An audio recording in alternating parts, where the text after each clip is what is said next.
PSSI copot Indra Syafri sebagai pelatih timnas U20. Kita semua kena prank. PSSI kayak nggak ada nama lain aja loh. Aduh. Setelah gagal total di Piala Asia, sekarang Indra Syafri dipersiapkan untuk SEA Games tahun ini. Saya pamit undur diri. Saya kembali lagi. Tapi kembali lagi, ya ini yang harus kita hadapi. Dan saya sudah berbicara dengan Coach Indra, tetap semangat Coach, tidak ada masalah. Apapun alasannya harus kita hadapi. Ini tuh gimana konsepnya, dipecat dari U20 tapi dinaikkan jabatannya menjadi pelatih U23. Indra Syafri bukan dipecat, tetapi naik kelas melatih timnas U23. Coach Indra Syafri ternyata diberikan posisi baru nih. Posisi baru dari Coach Indra Syafri adalah menjadi yang akan mempersiapkan timnas kita menuju SEA Games tahun ini. Sementara, Ketua Umum PSSI Erick Thohir resmi mengumumkan technical advisor untuk timnas Indonesia. Technical advisor untuk tim nasional kita, yaitu saudara Jordi Cruyff yang terakhir memang menjabat sebagai sporting director di FC Barcelona yang terakhir tahun 2023. Nah, jadi ini juga saya sudah sampaikan ke Patrick Kluivert untuk bisa mulai berdiskusi, dan sepertinya sudah ada pertemuan antara Jordi Cruyff dan Patrick beberapa hari yang lalu, dan kita juga alhamdulillah tadi malam jam 3 pagi sudah tanda tangan dengan Jordi Cruyff, sehingga nanti dia akan datang di awal Maret bersama Patrick untuk mulai juga bicara secara langsung dengan semua Exco BTN seperti apa rancangan besar dia, termasuk juga membantu pencarian technical director dan mereview semua tentu kepelatihan yang ada di tim BTN, tim nasional. Inilah alasannya mengapa PSSI mengangkat Jordi Cruyff sebagai penasehat Dirtek untuk timnas Indonesia. Kenapa kita mengambil Jordi Cruyff juga? Memang kalau kita lihat kan Barcelona salah satu klub yang mempunyai filosofi bermain dan konsisten sampai hari ini. Dan Barcelona juga berhasil melahirkan bintang-bintang besar. Nah, kita lihat figur Jordi Cruyff setelah saya beberapa kali tentu mencari kandidat.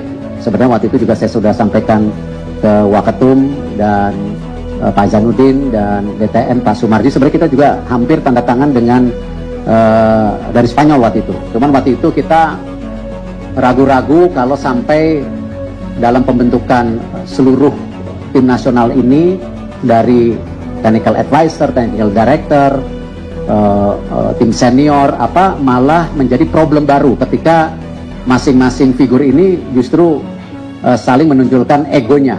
Nah, ini yang akhirnya menjadi problem yang baru buat kita hadapin.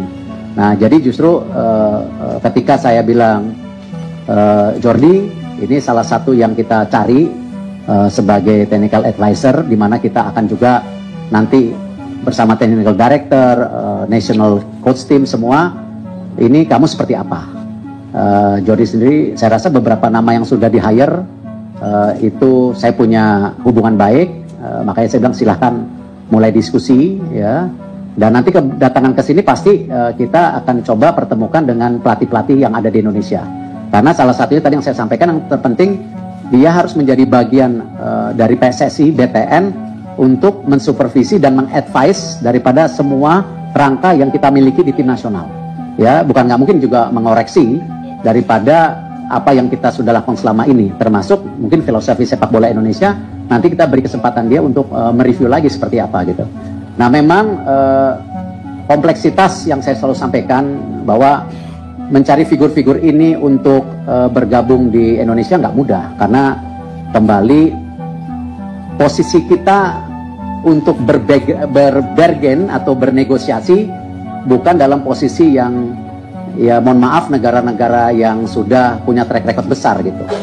Ya, jadi ya ini kehati-hatian ini yang memang kita ingin pastikan individu yang bergabung ini benar-benar bisa punya mengerti kultur kita, kelebihan dan kita, kekurangan kita, dan termasuk juga komponen yang ada di tim nasional kita saat ini gitu. Bahkan, PSSI berencana mengadakan turnamen Piala Presiden di tahun ini. Ya, kita coba membangun ekosistem dan apresiasi bahwa dengan banyaknya pemain kita yang berlaga di banyak tempat, ya tentu kita mengharapkan pemain kita itu tidak sekedar dipakai untuk komersialisasi, menaikkan sosial medianya atau sekedar menaikkan tentu awareness daripada klub-klub itu. Ya, kita mengharapkan pemain-pemain kita yang bermain di klub-klub itu benar-benar bermain atau paling tidak menjadi pilihan untuk bermain.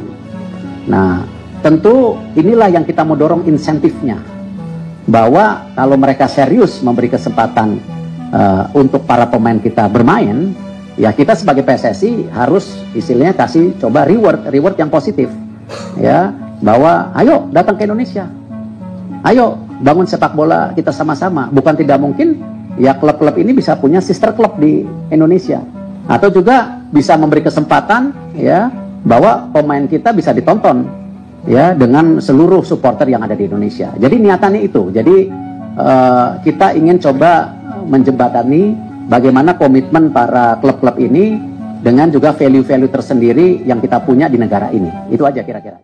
Di sisi lain, Australia merasa takut menghadapi timnas Indonesia. Mereka menganggap Indonesia adalah sebagai kuda hitam. Seperti Indonesia sekarang seperti kuda hitam ya di grup kami, bisa draw di Bahrain, juga bisa seri lawan kami, dan juga Australia sedikit takut ya, mereka harus waspada Indonesia.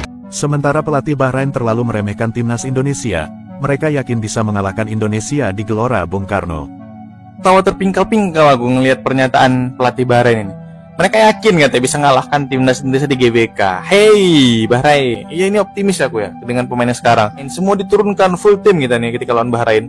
Kalau lawan Australia mungkin ya iyalah ada yang nggak masuk, Hubner dan Ragnar. Tapi ketika lawan Bahrain semuanya bakal comeback dengan situasi yang ada, terus juga dengan tambahan amunisi baru seperti ya Oli Romeni gitulah ya istilahnya. Ada Eleanor Renders. Dengan masuknya Ragnar dan Justin juga, terus juga dengan dukungan puluhan ribu supporter di GBK, matilah Bahrain ini udah. Telak skornya nih kalau misalnya mereka nggak main acting ya, jatuh-jatuh, cedera, ngabisin waktu, wasting time. Ya kalau nggak kayak gitu kita pasti menang cuy, lihat aja nanti. Aku yakin nih 3-0, 4-0 kita bantai Bahrain ini. Lalu siapakah wasit yang akan pimpin laga kedua antara timnas Indonesia lawan Bahrain nanti? Apakah dia lagi? Untungnya bukan dia sih. Kali ini adalah wasit asal Tajikistan ya. Dia bernama Sadulo Gulmurodi. Ya, agak susah sih namanya. Ini menarik cuy, karena dia sebelumnya pernah pimpin laga timnas Indonesia, yaitu saat lawan Vietnam di Piala Asia 2023. Saat itu kita menang 1-0. Di pertandingan tersebut, Sadulo Gulmurodi ini memberi hadiah penalti kepada timnas Indonesia yang berujung gol dari Asnawi. Lalu dia juga memberi kartu merah pada pemain Vietnam di laga tersebut karena melanggar Marcelino. Untuk asisten wasit 1 dan 2 juga sama ya, dari Tajikistan. Gue gak mau sebutin namanya karena susah.